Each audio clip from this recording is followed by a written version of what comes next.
You walk through the crypt, the scent of decaying flesh lingering on the thick air. The shattering of a tile catches your attention. You turn and you see.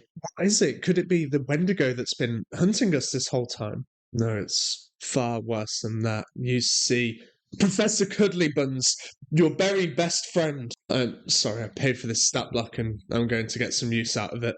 Monsters are the backbone of horror-themed D&D sessions, carrying the weight of the scares and the tension on their backs. As a DM, it's your job to pick an appropriate monster, which can be a really challenging job when you have to weigh up so many things. Not only does the monster have to be scary, but it has to be appropriately challenging, thematically appropriate, and run properly. Just like everything else with being a dungeon master, it's a fine balancing act. Some of this can be resolved by using an appropriately challenge rated monster and reskinning it with something that you want to use for your theme, whether that's a monster from D&D, folklore, or otherwise.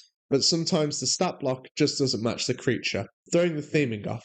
The entire experience can be made all the more cohesive by proper selection of your monster. With that being said, here are some of the best monsters across various challenge ratings for you to use in your horror encounters this Halloween as you row your boat across the open waters, escaping the foul island on which you were imprisoned. There's a swell in the otherwise calm waters. An enormous grey tentacle uncurls from the water, towering above your tiny little rowboat. It's followed shortly after by a gaping mouth filled with serrated teeth and 3 piercing, vertically stacked eyes. You anticipate a swift death, swallowed alive by this creature without a trace. But it never comes. A wave of calm embraces you gently, and you hear the ocean calling your name. This is your new master, and you shall do its bidding until your demise. The Aboleth is an immense, malevolent eel. Dwarfing galleons, they existed before the gods themselves, their broods and slaves making expansive underwater cities. When the modern pantheon of gods were born and came to power, the Aboleths were banished, exiled to the farthest depths of the ocean, where they dwell to this day, immortal and infinitely bitter. They make the perfect antagonist to a mid-level horror arc. Their psionic abilities and horrid appearance, combined with their slaving tendencies and horrific environments, make them really easy for your party to come together to fight against. Alongside their thalassophobia-triggering nature, this makes them the perfect monster for your encounter that's surrounded by water. Maybe a pirate arc, or an underwater city, or a peaceful, quaint lakeside town. Either way, it's sure to cause a rumble. You make your way out of the tomb, in one hand carrying the evil vestige that you were sent in to get by a wealthy merchant, and the other, your partner, beaten and bloodied. You and your partner. It was a challenging battle. The shadow man that attacked you took a particular liking to your partner. Injured and exhausted, you hug your partner, but at least now you don't have to do these jobs anymore. You can retire peacefully. As you pull him in closer, his olive skin turns to a pale, sickly grey. And as the knife finds its place between your shoulder blades, you wonder if your partner, or at least your real partner, is still stuck down in the tomb where you left them. At challenge rating 3, the Doppelganger is perfect for low-level D&D.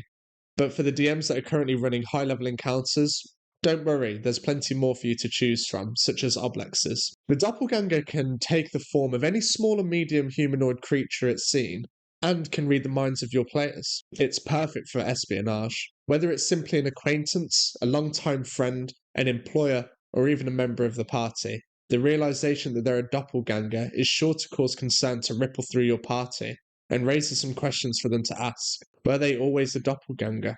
Where's the real version? And was that the only one that there was? It's perfect for sowing the seeds of doubt in your party.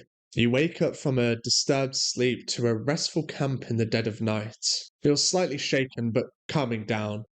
You reach over to your journal. It always helps to write down the night terrors when they occur. Get them out onto the paper and then fall back to sleep. You reach your hand to where you always keep your satchel, but instead you find something bony and fleshy. The surge of adrenaline causes your eyes to immediately focus and you see it, a hand crawling from your bag, long black fingernails, freakishly long fingers, trying desperately to claw its way out.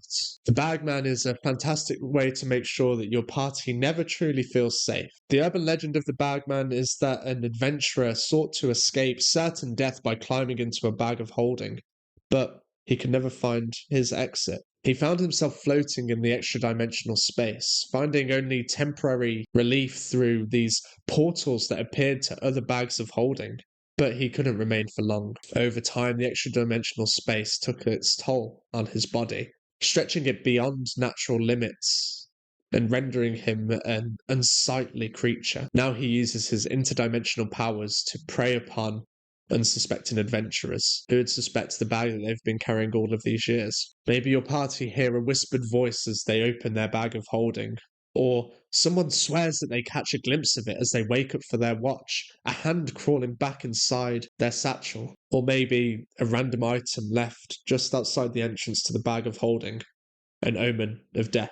Or you could use the Bagman as a sort of travelling merchant, just like the merchant from Resident Evil 4. You can choose. Oftentimes you see a single primary horror monster taking centre stage for an encounter, and often these are level 3, 4, 5 and upwards. But this means that really low-level D&D, which is perfect for a survival horror setting by the way, is left in the dust with nothing but the scraps to choose from. Nothing that they can realistically defeat anyway. Similarly, zombies and skeletons are way overused as fodder in D&D campaigns, and they've completely lost their scare factor. Outside of reskinning something like a zombie or skeleton, there's really not all that much choice. But look no further than the cousin of the zombie and skeleton. Something that can be used as a different form of fodder, or a perfect antagonist for level 1 and 2 D&D.